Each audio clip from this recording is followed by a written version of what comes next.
আসসালামু আলাইকুম। সবাই ভালো আছেন নিশ্চয়ই। আজকে আমাদের নতুন একটা দিন। আজকে সন্ধ্যাবেলায় তার একটু আগে আমার মা ফোন দিয়েছিলেন। তো আমাদের প্রাত্যহিক জীবনে আমাদের বাবা মার সঙ্গে যে কথাবার্তাটা হয় বা আমরা আমাদের মায়ের সঙ্গে কেমন ব্যবহার করি বা বাবার সাথে কেমন ব্যবহার করি এই বিষয়টা আমার মাথা তখন খেলে গেল আর কি। আমি তখন আমার মায়ের সঙ্গে কথা বলতে বলতে হঠাৎ করে তার একটা পয়েন্টে আমার ডিসপুট আসলো বা আমার একটা পয়েন্টে তার ডিসপুট গেল। তার কথাগুলো আমার কাছে বেশ ডিবেটিং মনে হলো, আবার আমার কথাগুলো আমার মায়ের নিকট ডিবেটিং মনে হলো। সো যখন মনে হলো যে একটা জিনিস আমি যখন আমাদের বাবা মায়ের সঙ্গে কথা বলি আমরা জেনুইনলি বাবার কাছে যে জিনিসটা আমরা বলতে পারি না সেটা কিন্তু আমরা আমাদের মায়ের নিকট কিন্তু সেটা খুব সুন্দরভাবে এক্সপ্লেইন করতে পারি এবং সেই অনুযায়ী আমাদের দাবিগুলো তার কাছে পেশ করি। সো আমাদের ছেলেদের ক্ষেত্রে সবচেয়ে মানে বন্ডিংটা বেশি ভালো থাকে কিন্তু মায়ের কাছে।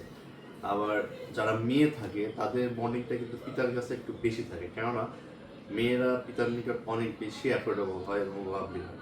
সেই তুলনায় সন্তানরা তার মায়ের নিকট অনেক বেশি অধিকার প্রবণ হয়, যেমনটা মেয়ে তার পিতার নিকট অধিকার প্রবণ হয়। তো আমাদের যখন আমরা মায়ের সঙ্গে কথাবার্তা বলি, বিহেভ যখন আমরা করি, আমাদের একটা জিনিস মাথায় রাখা উচিত যে ইসলামিক দিক থেকে যদি আপনি চিন্তা করেন তাহলে আপনার মায়ের পায়ে তোলা আপনার জান্নাত। সো আপনাকে কথা বলতে হবে ঠিক সেই সুরে সেইভাবে। আর জেনুইনলি যদি আপনি মনে করেন না এটা আমি ধর্ম কোনো দিক থেকে আমি দেখবো না, পার্সোনাল ভাবে আমি এটা দেখবো, তাহলে আমাদের মনে হয় আমাদের মায়ের যে একটা মতামত রয়েছে সে মতামতটা আমাদের বোঝা উচিত, শোনা উচিত খুব মনোযোগ দিয়ে। ঠিক একইভাবে যখন আমরা আমাদের মতামতটা আমাদের মায়ের নিকট পেশ করব বা আমাদের মায়ের নিকট কোনো কিছু দাবি আমরা বলবো, সো সেই বলার ক্ষেত্রে অবশ্যই সেটা একটু ইথিক্যাল ওয়েতে ভদ্রভাবে বলাটা উচিত। কেননা আমাদের কোনো লজিক বা কথাবার্তা যদি মা বা বাবা হার্ট হন সেটা কিন্তু আমাদের জন্য কিন্তু অনেক ক্ষতির কারণ হবে। হয়তো আপনি এখন বুঝতে পারছেন না, কিন্তু আপনি যখন বাবা হবেন বা আপনি যখন বিয়ে করবেন আপনার সন্তান আসবে, একটা জিনিস মনে রাখবেন, নিউটনের থার্ড ল এখানে কাজ করবে। আপনি যে ক্রিয়াটা দিবেন ফিউচারে আপনার সন্তান ঠিক আপনাকে ঠিক এই ক্রিয়াটাই কিন্তু ব্যাক করবে। এটা আপনি কখনো কল্পনা করতে পারবেন না এবং এটা প্রকৃতির একটা কিন্তু বিধান। সো আমি যখন আমার মায়ের সঙ্গে কথা বলবো আমার মাথায় এটা যেন অবশ্যই থাকে যে না, তিনি কিন্তু অন্য কোনো পার্সন না। বিকজ এটা কিন্তু একটা এক্সেপশনাল একটা জিনিস, এটা খুবই একটা এক্সেপশনাল জিনিস, যে জিনিসটা আপনি কখনোই অন্য কারোর সঙ্গে করতে পারেন না, আর আপনার বাবা বা মায়ের ক্ষেত্রে কখনোই না।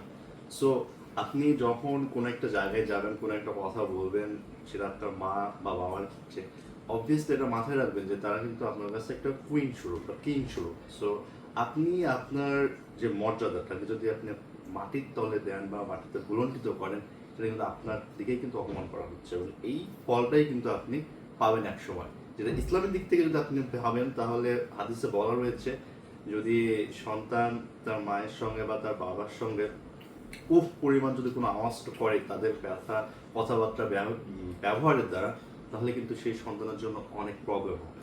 ঠিক একইভাবে যদি আপনি আপনার মায়ের দিকে একটা সুন্দর মুস্কি স্মাইল হাসি দেন, আপনার জন্য কিন্তু একটা কবুল হজের সোয়াব কিন্তু লেখা হয়। So be careful brother and sister.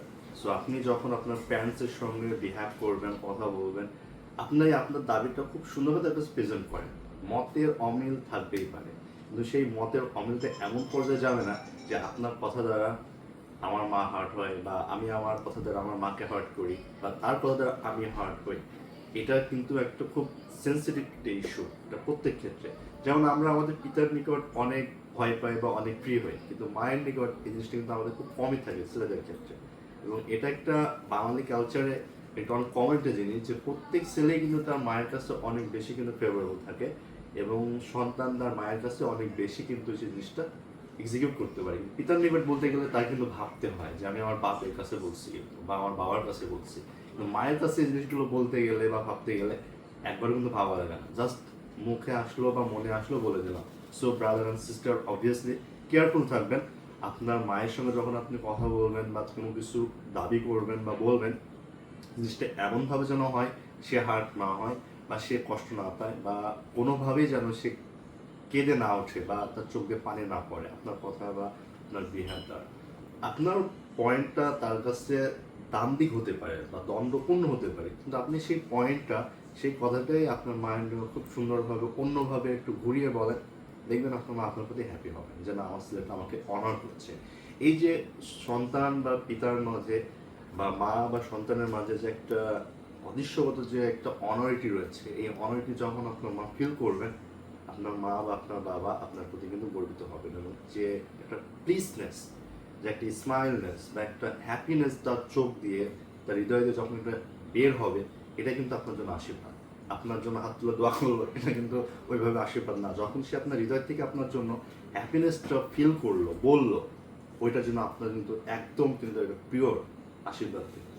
So brothers, আপনি পৃথিবীর যে কোনোই থাকুন না কেন, কাইন্ডলি চেষ্টা করুন আপনি আপনার পিতামাতার সঙ্গে ওয়ার্মলি, ডিসেন্টলি, এলিগ্যান্টলি তার সঙ্গে ব্যবহার করতে। কেননা এই পিতামাতার জন্য কিন্তু আপনি পৃথিবীতে আসছেন। সো তারা ভুল বললো, গালি দিল, বকা দিল, আপনি শুনুন, আপনার মতামত তার কাছে বলুন, কিন্তু একটু শান্তভাবে বলুন, একটু ডিসেন্টলি বলুন।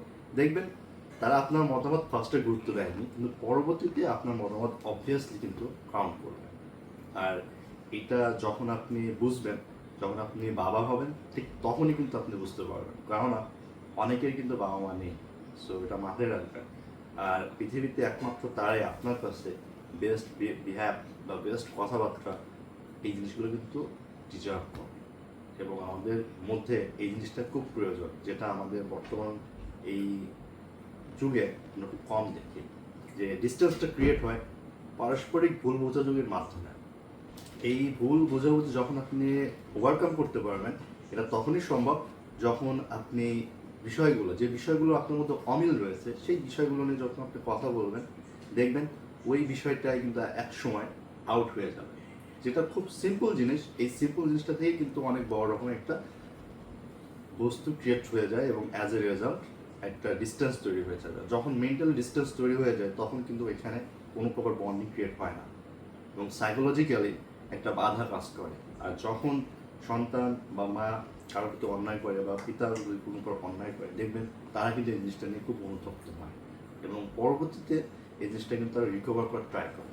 ঠিক একইভাবে আমাদের প্রত্যেক ছেলেমেয়ের উচিত আমাদের বিষয়গুলো অনেক সুন্দরভাবে জাস্ট একটু স্মাইল দিয়ে আপনি আপনার অমিলগুলো বা মিলগুলো জাস্ট একটু বলেন।